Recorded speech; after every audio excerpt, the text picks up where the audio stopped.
Você já se perguntou quem é o verdadeiro vilão do filme? O João ou o Lobo Mau? E se eu te disser que não é nenhum dos dois? A grande ameaça do filme parece ser o Lobo Mau, que em Gato de Botas 2 é a própria morte. Mas, embora ele cause medo no Gato de Botas, a verdade é que ele não é o vilão. E nem vamos falar do João, que só tem seu momento vilanesco bem no final do filme. Então, se ambos não são os vilões, quem é? E a resposta já foi dada.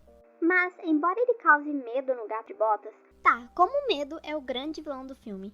Durante o filme, vemos o Gato de Botas abandonar tudo que ele conquistou por medo. Ele abandona o seu título, a Kitty, tudo porque ele não quer morrer. Não quer deixar a lenda que é o seu nome morrer. Vemos esse medo se materializar quando ele se depara pela primeira vez com a morte. Essa que finalmente bateu em sua porta. A morte que ele não poderia fugir por não ter mais vidas. Então o medo fica aparente em suas crises ou no arrepiar dos pelos. O lobo não é o vilão do filme, ele é o meio para o verdadeiro vilão. Ele representa o que naquele momento o Gato de Botas mais teme, a morte. Se ele morrer, acaba tudo, acaba a lenda, acaba os seus dias de glória, e isso é simplesmente medo. O Gato de Botas foge durante todo o filme. Ele foge da Kitty, ele foge do lobo, ele foge dos perseguidores. Ele está sempre fugindo. Mas isso não é algo que o verdadeiro Gato de Botas faria. Afinal, ele é uma lenda que já salvou diversas cidades e sempre encarou a morte.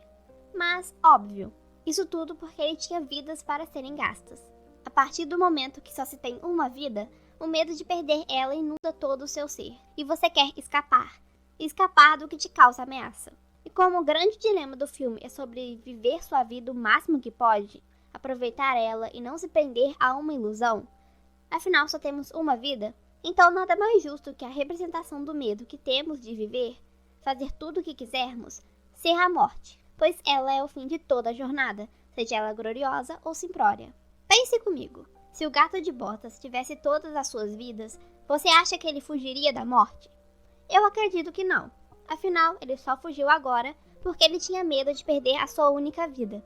O fato de não fazermos muitas das coisas que desejamos é porque tememos algo. Não é diferente aqui.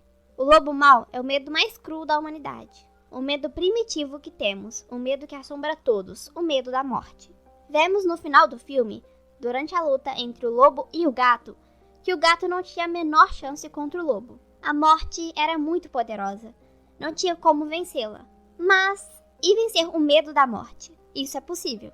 Em circunstâncias normais, o lobo teria matado o gato. Matado aquele que zombava da morte, se achava superior ao destino final de todo ser vivo.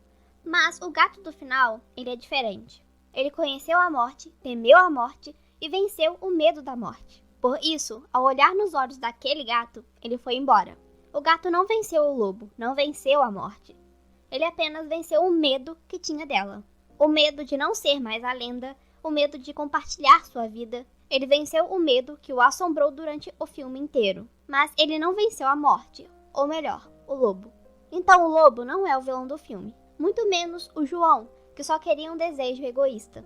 O vilão do filme é um dos sentimentos mais verdadeiros, o medo.